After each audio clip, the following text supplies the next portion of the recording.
ዛሬ እንግዲህ በሀይሚና በቡራ ወደ ማጠቃለያ መጥቻለሁ ማለት ነው። ሀይሚ እንግዲህ ትናንት ይቅርታ ጠይቃለች። ይቅርታ መጠየቅ ግን አንዳንዴ ነገሮችን ያብሰዋል ወይ ብላለች። አዎ ብዙ ነገሮች ማለት ጥያቄዎችን አስነስተዋል። ሀይሚ ይዛ የመጣችው ነገር ምንድን ነው? ብሩክስ በዚህ ውሳኔ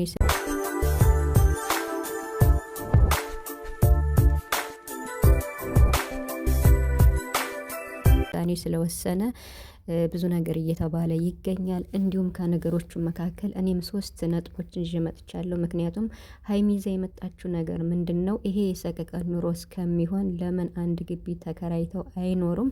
በመጨረሻም ስጦታን በተመለከተ በሚለው መጥቻለሁ። ስለዚህ ቪዲዮን ለማዳመጥ ፍቃደኛ እንድትሆኑ በትህትና ጠይቃለሁ ማለት ነው። ውድ የጨረቃ ቤተሰቦች ስለምታበረታቱኝም እጅግ በጣም አመሰግናለሁ። ትናንትናም እንግዲህ ችግራቸው ስለተፈታ በጣም ደስ ብሎኛል።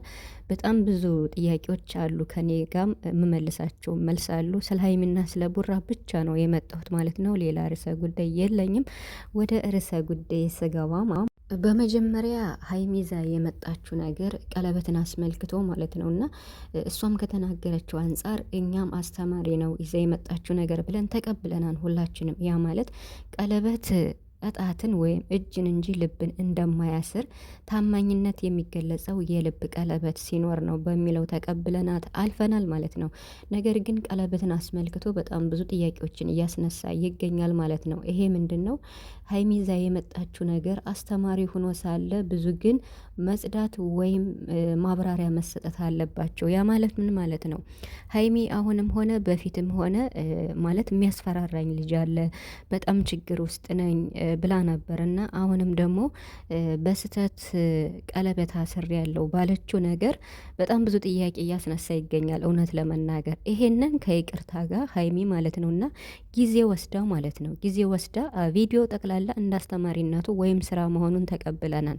ነገር ግን ሀይሚ ጊዜ ወስዳ ለዚህ ነገር ማብራሪያ ብትሰጥ ደስ ይለኛል። ለምን ልጁ የሚለው ቃል ከሷ ላይ እንዴት ነው መፋቅ አለበት። በቃ ማለት ሁልጊዜ ለምንስ ድብቅ ናት ትባላለች? አሁን እኮ ሀይሚ ምንም ጥፋት እንደሌለባት እንዳላጠፋች ግልጽ ነው። የስራ ሰውም እንደሆነች ግልጽ ነው። አሁንም ግን ትናንትና ለምንድን ነው በይቅርታ ብቻ የሚዘጋ? ባለፈውም እንደዚህ አስፈራራኝ፣ የሆነ ችግር ተፈጠረ፣ ችግር ደረሰብኝ ተብሎ ነገሩ ተሸፋፍኖ አልፏል። አሁንስ ለምንድን ነው እየተባለ እንግዲህ ሀይሚ ጥፋተኛ እንደሆነችና ጥፋት እንደሰራች እየተነገረ ነው ማለት ነው። ስለዚህ ውድ ቤተሰቦች ማለት የኔ ሀሳብ ምን መሰላችሁ? ሀይሚ ምንም ጥፋት እንደሌለባት ምንም አይነት ጥፋት ከብሩክ የተደበቀ ነገር ምንም አንድም ቅንጣት እንደሌለ እናውቃለን ሁላችንም ማለት ነው። ሀይሚን በደንብ የምናውቃት ሰዎች ማለት ነው። ነገር ግን ለምንድን ነው ጥፋት እንዳጠፋችና ስህተት እንደሰራች ሁሌም ነገሩ የሚታለፍ? ማለት አሁን ስራ መሆኑን እንኳን በቃ ለብሩክ ልትነግረው ትችላለች በግሉ ማለት ነው እና ልታስረዳው ትችላለች። እሱም ብዙ ጥያቄ አለኝ ብሏል። ስለዚህ ሀይሚ ራሷን በተመለከተ እኔ ስለ ስራ ስለ ቪዲዮ ስለ ፕራንክ አይደለም፣ ራሷን በተመለከተ በቃ ማለት አስፈራራኝ የሚለው ልጅ የምትለው ልጅና ልጁ የሚለው ስም ከሷ ላይ ታፍቆ እንዴት ነው መዘጋት አለበት ይሄ ነገር ብዬ አስባለሁ። ለምን መሰላችሁ? እሷ ምንም የተደበቀ ማንነት እንደሌላት እየታወቀ አሁንም ምንድን ነገር ቢኖር ነው? ለምንድን ነው ሁሌስ ተሸፋፍኖ የሚታለፍ? ብሩክ ራስህን ጠብቅ። ምንድን ነው ልጅቱ ብዙ ነገር ይኖራታል ማትነግረን፣ በጣም ብዙ ነገር እየተባለ ነው። የምሬን ነው የምላችሁ። እና ስለዚህ ቤተሰብ፣ የጨረቃ ቤተሰብ እናንተ ሀይሚን ትወዷታላችሁ፣ እንወዳታለን፣ ጥግ ድረስም እንከራከርላታለን። ለምን እሷ ግልጽና ምንም አይነት ስህተት ሴት ሆና በሴትነቷ የፈለገ ችግር ቢመጣ እንኳን ጎበዝና ጠንካራ ሆና በምታልፈው መንገድ ታልፋለች። ታዲያ ንጹሕ ሴት ሆና ሳለ ምንም ጥፋት እንደሌለባት እየታወቀ እሷም ራሷን እያወቀች ለዚህ ነገር ማለት ነው ለዚህ ነገር በቃ ችግሩ ተፈቷል፣ ስለ ልጁ ነገር ምንም ነገር የለም፣ በተለይ ቀለበት ስለተባለው ነገር በስህተት አሰርኩት ቪዲዮም አለ ስላለች ይሄ ነገር ማለት ግልጽ ቢሆን ደስ ይለኛል። የእውነቴን ነው የምላችሁ። ማለት ልባችን ነፍተን በንጹህ ልባችን ስለምንወዳት ሀይሚ እኛ ጋር ምንም ነገር እንዲኖር ወይም እሷ እንድትሰደብ ሁሌ ድብቅ እንደሆነች እንዲነገር አንፈልግም። ምንም ነገር ውስጡ ንጹህ ሆኖ እያለ ውስጧ ንጹህ ሆኖ እያለ በእሷ ማንነት ምንም ነገር እንደሌለ እየታወቀ አሁንም ብዙ ጥያቄ እያስነሳ ይገኛል። ታዲያ ሀይሚ ይሄንን ነገር ይዛ ስትመጣ በተደጋጋሚ ችግር ውስጥ እንደገጠማት እንደዚህ ነገሮችን ይዛ ስትመጣ ለማስተማር አይ ነው የስራ ሰው ነች። ለማስተማር የፈለገችው ብዙ ነገር አለ። ይሄንን እንዳለ እየተቀበልናት፣ ብሩክ ደግሞ አንዳንዴ ሲናደድ የሚወስናቸው ውሳኔዎችን እያያችሁ ነው። ይሄ ውሳኔ ደግሞ ብሩክ አንዳንዴ ከልቡ ሳይሆን እኔን የተሰማኝ ስሜት ሀይሚ እንዲሰማ ትፈልጋለሁ። ለምን ነገሮች ወዳልተፈለገ ነገር ሲገቡ በቃ እኔንም ማጣት እስከ ማጣት ድረስ እንደምትደርስ ማወቅ አለባት ብሎ ብሩክ ይሄንን ከልቡም ሳይሆን እሷም እንድትማርበት ብሎ እሷ ባመጣችው ነገር ብሩክም ደግሞ በእሷ ጫማ እያስገባት ይገኛል። ይሄንን ብሩክ በማድረጉ ደግሞ ብሩክን እያስወቀሰው ይገኛል። ገብቷችኋል አይደል? የምሬን ነው የምላችሁ። ብሩክን እያስወቀሰው ይገኛል። የሚያስወቅሰው ምንድን ነው? ብሩክ ሲወቀስ ሲሰደብ ሀይሚ አትወድም አይደል? ሀይሚም ስትሰደብ ብሩክ አይወድም አይደል? ታዲያ ይሄ ነገር ሀይሚ በምታመጣው ነገር ብሩክ ሲናደድ የሚወስነውን ውሳኔ እያያችሁ ነው። ይሄ ውሳኔ አንዳንዴ ከልቡም ቢሆንም ባይሆንም፣ ለምሳሌ ከልቡ ሲወስን ዱባይ ሂዶ አይታችሁታል። ከልቡ ሳይሆን ደግሞ እንላይ ብሎ የውሸት እሷንም በቃ ፕራንክ አድርጓታል ማለት ነው። ታዲያ ይህም በሚያደርግ ሰዓት ብሩክ እየተወቀሰ ይገኛል። ለምን አሰደብካት? ለምንድነው የምታሰድባት? ለምን አሳልፈ ትሰጣታለህ? እየተባለ ነው። ታዲያ ብሩክ እንዲህ እንዲባል ካልፈለገች ሀይሚ ማለት ነው እና ብሩክም እንዲወቀስ እንዲሰደብ ስለማትፈልግ ሀይሚም ደግሞ ይሄን ስራ እንዳልሰራችው ግልጽ ሆኖ ሳለ እንዲህ አይነት ነገር በተለይ ሀይሚ እሷን ዝቅ የሚያደርጋት ነገር፣ እሷን የሚያሰድባት ነገር፣ ልብን የሚሰብር ነገር እንደዚህ አይነት ስራዎችን ውስጥ ባትገባ ደስ ይለኛል። የምሬን ነው ምላችሁ። ምክንያቱም ማለት ስራና ክብር ምንም አይገናኝም፣ ምንም ማለት ነው። እሷ በክብሯ እንደማትደራደር ግልጽ ነው፣ ሁላችሁም ታውቃላችሁ። እና በቃ ይዛ ስትመጣ የሆነ ነገር ይዛ ስትመጣ በፍጹም ከእሷ ጋር እሷን እንዴት ነው እሷን የማይነካ ነገር ይዛ እንድትመጣ እንመክራታለን ማለት ነው። አሁንም ቢሆን በዚህ ዙሪያ ልጁን አስመልክቶ ልጁ የሚለው ስም ከሷ ላይ በቃ ምንም ነገር እንደሌለ እየታወቀ ስሙ በቃ መፋቅ አለበት። በቃ በዚህ ዙሪያ ሀይሚን ማንሳት አንፈልግም፣ በዚህ ዙሪያ መወያየትም አንፈልግም።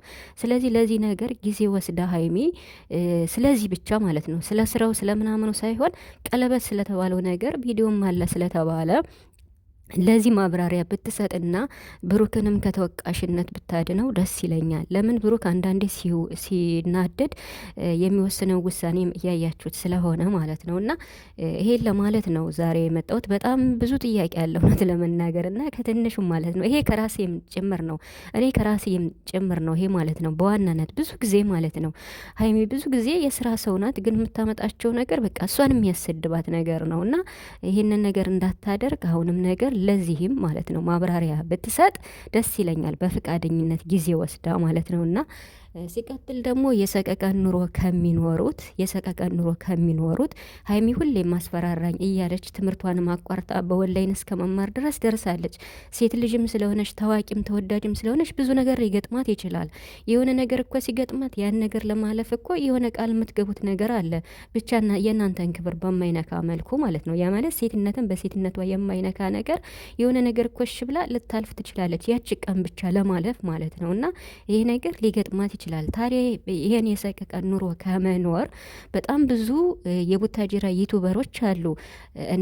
እንዴት ነው እነ ሀሰን አሉ፣ በቃ እነ ማሂ አሉ። ማሂ ሳሁን ወደ ዱባይ ልተር ነው መሰለኝና ብቻ ግን ፍጽ ያለ እነ ሀሰን አሉ፣ ሀይሚ ያለች፣ ብሩክ አለ። አሁን እኔ ሀሳብም አቅርቤ ነበር ሀይሚና ብሩክ ብቻ ሳይሆን ቢያንስ 4 እንደዚህ 6 ሆነው የሆነ አንድ ትልቅ ቤት ግቢ ቤት ፎቅ ቤት ተከራይተው ለምን አንድ ግቢ አይኖሩም? አብረው ይኑሩ፣ ሀይሚና ብሩክ አብረው ይኑሩ እያልኩ አይደለም። ይሄ አይሆንም። ምክንያቱም እነሱ ፍቅረኛሞች ናቸው። ከጋብቻ በፊት አብረው መኖር የለባቸውም። ይሄ ግልጽ ነው። ብዙም ነገርም ስለሚያስነሳ ማለት ነው እና ይሄን አላልኩም። እኔ ያልኩት በቃ ማለት 6 7 8 ሆነው የቡታጅራ ዩቱበሮች ሀይሚ የምትወዳቸው ብሩክ የሚወዳቸው ጓደኛሞች ለምሳሌ ፍጽ ያለ ከነዚህም እነ ሀሰንም እነ ብሩክም ሆነው ኤፋም ማለት ነው ኤፋ የሀይሚ ወንድም ማለት ነው እሱም ተከራይቶ ነው ያለ ብቻውን አንድ ግቢ ተከራይተው ለየራሳቸው አንዳንድ ዶርም ማለት ነው ለየራሳቸው አንዳንድ ዶርም ይሄን የሚያደርጉበት በቃ ሀይሚን ለመጠበቅ ሀይሚ በቃ እንዳትፈራ እንዳሰጋ በእነሱ ስር ከሆነች በቃ መከታዋ አጠገባቸው ስላሉ የሆነ ችግር ሲፈጠር አላውልሽ ስለሚሏት ማለት ነው። አብረው ይኖሩ አላልኩም፣ መሆንም የለበትም። ግን አንዳንድ ዶርም ቢይዙ አንድ ግቢ ተከራይተው ትልቅ ግቢ ማለት ነው ከዚያ ውስጥ ቢኖሩ ምን ችግር አለው የሚል ሀሳብ አቅርቤ ነበር። ብዙዎቹ ተቀብለውታል። ብዙዎቹ ግን ነጻነት ላይኖረው ይችላል ያሉኝ አሉ። ነጻነት ላይኖረው ይችላል የሚለው እንግዲህ ማለት ሀይሚና ቡራ አብረው መኖር ጀመሩ ሊባል ይችላል። ይሄ ማለት ነው መቼም ሰው ሆኖ የማይለው ነገር የለምና እንግዲህ ሀይሚና ብሩክ ፈቃደኛ ከሆኑ ይሄን ነገር ቢያደርጉ ደስ ይለኛል። የምሬን ነው የምላቸው። አንድ ትልቅ ግቢ ተከራይተው በቃ እያንዳንዳቸው አንድ ዶርም ማለት ነው። ምክንያቱም አዲስ አበባ ላይ ከባድ ነው፣ በጣም ነው የምላቸው፣ በጣም ከባድ ነው። ሌባው፣ ቀማኛው ምንም ስፍር ቁጥር የለውም። መንገድ ላይ እየሄድን እኮ ስልክ የሚቀማበት ሀገር ነው እና ከባድ ነው እና ይሄንን ለማለት ነው ዛሬ። በመጨረሻም ስጦታን በተመለከተ የጨረቃ ቤተሰቦች አንድ ሰው ስጦታ ሲሰጥ ከልቡ ከሆነ ግዴታ ካሜራ መግባት የለበትም። በጣም የሚያስጠላ ነገር እያየው ስለሆነ ማለት ነው። እና ስጦታን በተመለከተ እኛ ከልባችን ከሆነ የግድ ሚዲያ መናገር የለብንም፣ ካሜራ ውስጥም መግባት የለብንም።